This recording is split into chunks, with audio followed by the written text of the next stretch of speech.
지금 우리나라 자동차 잘 나가잖아요. 현대, 기아.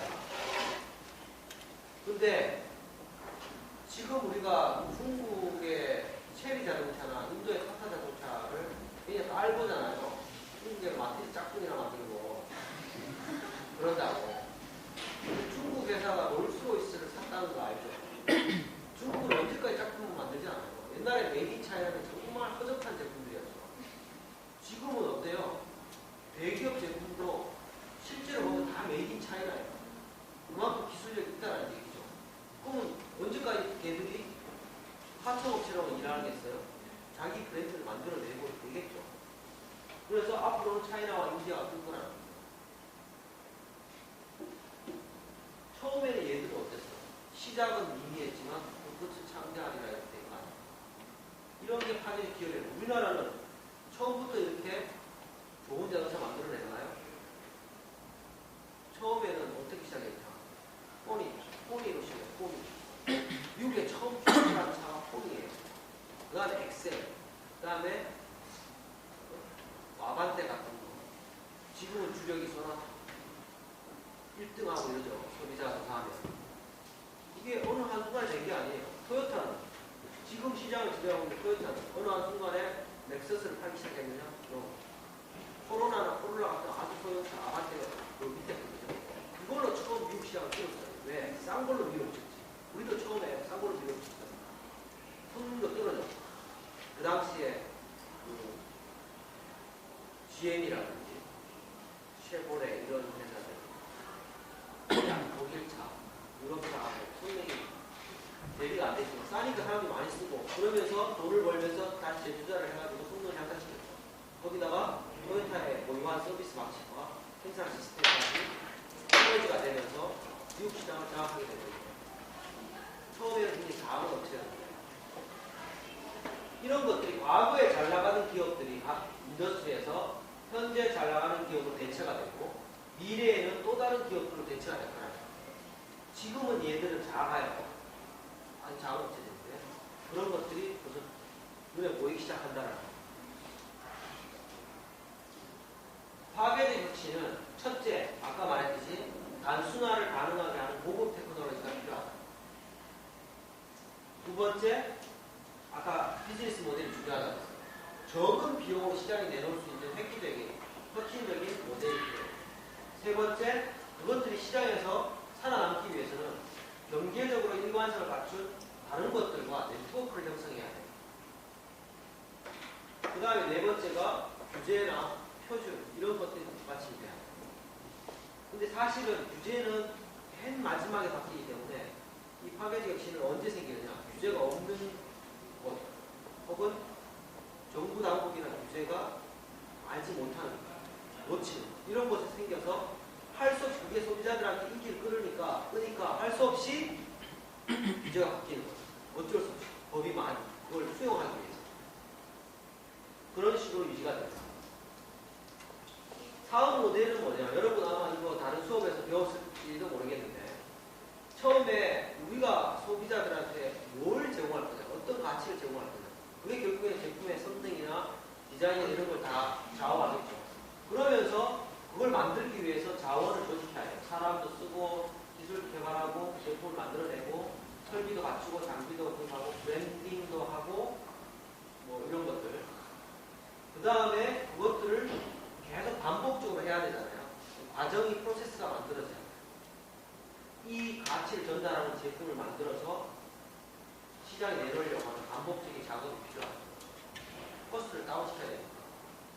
그러면서 이 제품이 어느 시장에 누굴 타겟을 해서 매출을 얼마를 거둬들이고 수익은 얼마가 된다. 그래서 회사가 세팅이 딱 돼요. 그러면 다시 새로운 제품을 개발을 해야 되겠죠. 이게 보통 정상적인 회사가 처음 생겼을 때 나가는 방향인데 하달도가 이렇게 되면서 이거는 뭘 말하냐 닫혀버리잖아요. 결국에는 얘가 얘를 지배하게 돼요. 처음에는 얘를 만들어 놓고 그 다음에 나중에 얘가 결정되는데 회사가 성장하면서 사람들의 마인드가 처음 시작했던 제품에 포커스가 맞춰져 있죠. 세일즈 영업하는 애들은 그 원래 있던 제품에 대해서 몇 개를 더 팔면 인센티브 얼마 가져가고 이런 거 익숙해 익숙해져 있고 공장 설비도 이 제품을 만드는 데 다 최적화되어 있고 그러다 보니까 뭔가 아까 말했던 그런 파괴적인 혁신 기술을 개발하려면 얘 때문에 얘가 제약을 받아서 새로운 모델이 가치 제한이 나올 수도 없어. 이게 바로 병원의 현실이에요, 지금. 그래서 병원이 자꾸 덩치만 키우고 고가장비만 늘리고. 근데 이제 조금씩 의료 분야에서 이런 탈중화가 시작되고 있다. 옛날에는 검사를 하려면 다 중앙검사센터나 큰 병원에 보냈어야 했어요. 치료들을. 피한 거, 오줌하고 이런 큰 병원을 가야만 됐죠. 전문 진료를 받으려면 큰 병원을 가야 되고, 고가장비 영상 촬영하려면 큰 병원을 가야 되고, 수술 받으려면 큰 병원을 가야 되고. 근데 이것들이 이제는 점점점 작은 병원으로 결국에는 소비자의 집으로까지 갈 것이다. 다른 산업에서 예를 봐도 전문의한테 받던 것들을 일반 의사, 간호사, 그리고 소비자가 직접 이용한다. 자, 옆에 기계가 있죠. 이런 기계와 알고리즘이 반드시 있어야지만 소비자들이 안전하게 쓸 수 있습니다. 그런 변화가 있다. 이거는 생략할게요. 이거는 뭐냐면 너무 전문적인 분야라, 이거 전문적인 분야라 여러분 이해하기 좀 힘들 텐데 결국에 뭐냐면 심장 혈관이 막혀가지고 옛날에는 무조건 심장이 톱으로 잘라가지고 벌려가지고 심장을 드러내가지고 혈관 막혀 뚫어가지고 그래도 안 뚫리니까 가운데 있는 혈관을 잘라가지고 우회시켜가지고 붙여야 된다는 거예요. 그럼 여기 가슴 이걸 잘라가지고 다시 덮으니까 얼마나 충격이 크겠어요. 그죠? 입원 오래 걸리고. 그러니까 이제 개발된 게 안에 구멍이 뚫린 호스는 다른 말로 하면 카테타예요. 여기 카타구니에 구멍을 뚫어가지고 여기 철사를 집어넣은 다음에 막힌 혈관까지 보내요. 그런 다음에 구멍이 뚫린 거를 철사 위에다 집어넣어서 여기까지 보내죠. 이 카테타 호스 끝에는 뭐가 달렸냐면 풍선이 달렸어요. 바람을 넣으면은 풍선이 벌어지면서 막힌 혈전이 생겨서 막힌 혈관을 탁 벌리죠. 그래도 막히니까 거기다가 볼펜 같은 거, 스프링 같은 거 넣어가지고 탁 넣으면은 혈관이 이렇게 다시 막히니까 안 막히고 이렇게 유지를 시켜요. 그래도 이제 이상한 철이 들어가 있으니까 면역 거부감이 생기잖아요. 그러니까 그걸 막기 위해서 또 혈전을 막는 약을 발라. 이런 식으로 진화가 됐는데 이 처음에 외과 의사들은 환자를 열어가지고 하는 수술들이 보통 심장 뒤에가 막히거나 많이 여러 개가 막혔거나 이런 사람들이기 때문에 카테타 하는 능력도 없을 뿐더러 이거는 가격이 싸지기 때문에 자기가 도움이 안 되는 거예요. 심장 외과 의사들. 그래서 선택을 안 했어요. 근데 방사선과 의사나 내과 의사들은 약 처방밖에 못했기 때문에 자기가 이 게임하는 기술만 조금만 익히게 되면 얼마든지 모니터를 보면서 카테타를 집어넣어가지고 할 수 있거든요. 그죠? 게임하는 능력이 있습니다. 전문적인 능력은 손으로 뭘 한다기보다는 제대로 집어넣어서 기계를 잘 붙이고 집어넣어서 기계를 잘 쓰면 되는 거예요. 그러니까 심장 내과 의사들이 카디아를 있습니다. 내과 의사들이 이 기술을 채택해가지고 아까 그래프에서 본 것처럼 지금 심장을 여는 개심술보다 카테타를 쓰는 수술이 훨씬 더 늘어났어요. 성공적으로 비즈니스가 되면서 가격은 떨어지고 더 많은 사람들이 수술을 받게 됐다. 이런 것들이 이제 파괴적인 혁신의 예다. 라는 걸 이제 보여주려고 하는 거예요. 그래서 결국에는 여기에서 무시됐던 것들을 사람들의 니즈를 더 단순화하는 무업 기술을 개발을 하고 그 다음에 이것들이 새로운 사업 모델과 만나면서 성장을 하게 되고 결국에는 네트워크를 구성하게 되면서 기존의 상업 네트워크를 무너뜨려 버렸어요. 파괴시키다. 그래서 이게 파괴적이에요. 이거는 결국에는 전문 지식이 일반화될 때, 아까 범용화될 때 가능하다. 의료라는 게 예전에는 기술이 없었거나 기기가 없었을 때 어떻게 했냐. 무조건 실험을 할 수밖에 없었어요. 이 환자는 질병이 뭘 거다. 가정을 한 다음에 이게 맞는지 안 맞는지 치료법 계속 해보는 거예요. 그래서 안 되면 죽고, 살고. 그 케이스가 많이 이제 경험이 쌓이면 확률로 할 수 있어요. 100명 환자를, 이런 증상이 있는 환자를 이런 질환이 있다고 가정을 하고 이런 치료법 썼더니 80% 살더라. 70% 살더라. 나머지는 죽는 데는 모르겠어. 왠지. 확률로 패턴을 인식하게 되는 거예요. 어떻게 하면은 환자들이 살아난다는 패턴을 알게 됩니다.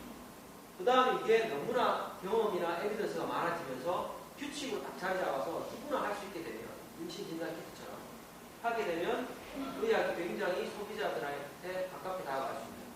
그래서 처음에 실험을 하는 단계는 의사의 직관에 의존해야 되기 때문에 직관을 해요. 지금 이제 패턴이 인식되고 경험이 조금씩 쌓여서 하는 경우에는 경험이야. 그 다음에 정말 규칙이 많아지고 경험이 많아지고 에비던스가 많아져서 아무나 할 수 있게 되는 단계가 되면 정밀의학이 돼요. 이 단계를 가능하게 하는 것이 바로 근거중심의학이다. 근거가 많이 쌓여야 된다. 그래서 모든 의학 단계가 똑같은 단계에 있는 건 아니다 라는 걸 이해를 해야 되고, 여기에서 지금 기술 의료 분야의 파괴적 혁신을 가능하게 하는 기술은 어떤 게 있느냐. 첫째, 분자 진단. 옛날에는 우리가 진단을 어떻게 했냐.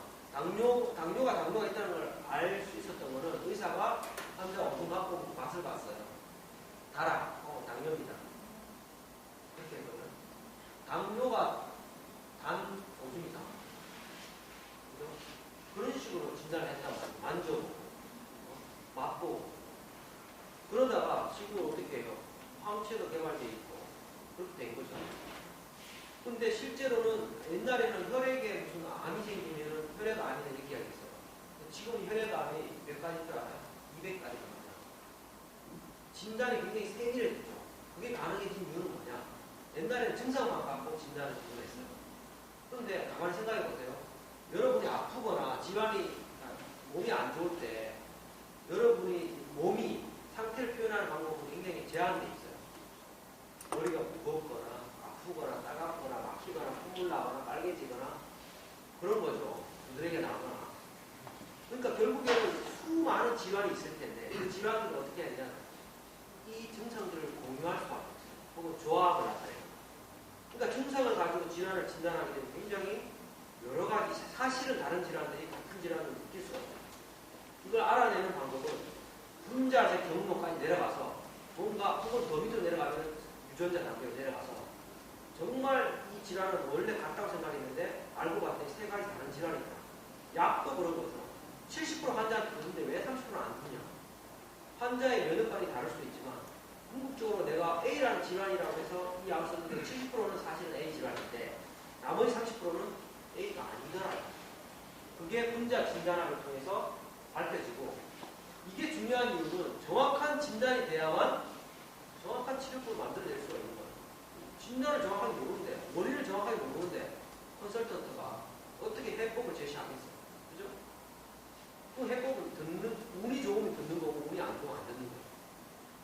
그 다음에 이런 그 분자 수준에 들여다볼 수 있는, 분자 수준에 들여다볼 수 있는 기술뿐만 아니라 영상기술. 영상기술은 텔레메디슨하고도 접목이 돼요. 왜? 멀리서 봐야겠죠. 그 다음에 밖으로 이제 안 잘라도 되게끔 겉으로서 몸 안을 들여다볼 수 있어야 되고, 그 다음에 눈에 보이는 것뿐만 아니라 눈에 보이지 않았던 호르몬이나 이런 거의 변화까지도 체크할 수 있는 그런 영상 진단 기술이 굉장히 의료를 싸고 값싸고 접근성을 높일 수 있다. 그리고 비용을 적게 만들 수 있다. 그 다음에 데이터 어널리시스. 이건 아까 말했던 진단을 내릴 수 있는 알고리즘이랑 소프트웨어. 그리고 그 일렉트로닉 헬스 레코드라고 해서 전자 건강 기록.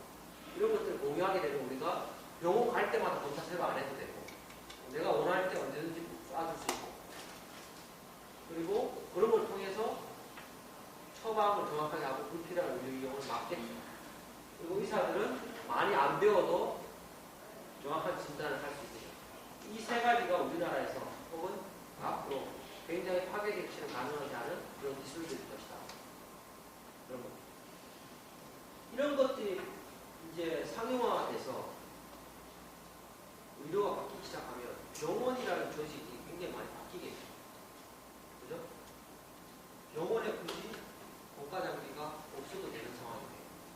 그 다음에 의원에 포인트 오브 케어 서비스라고 해서 요만한 기계 하나만 있으면 이걸로 웬만한 검사도 다 할 수 있고 진단을 할 수 있고, 모니터 웹캠만 하나 달아놓으면 굳이 병원에 안 가도 병원에 있는 전문의와 계약을 맺어서 내가 잘 모르겠어요. 그 전문의하고 화상 대화를 하고 환자하고 진단을 해가지고 할 수 있어요. 지금 인도나 이런 데는 그렇게 하고 있어요. 간호사가, 미국에 와서 간호사가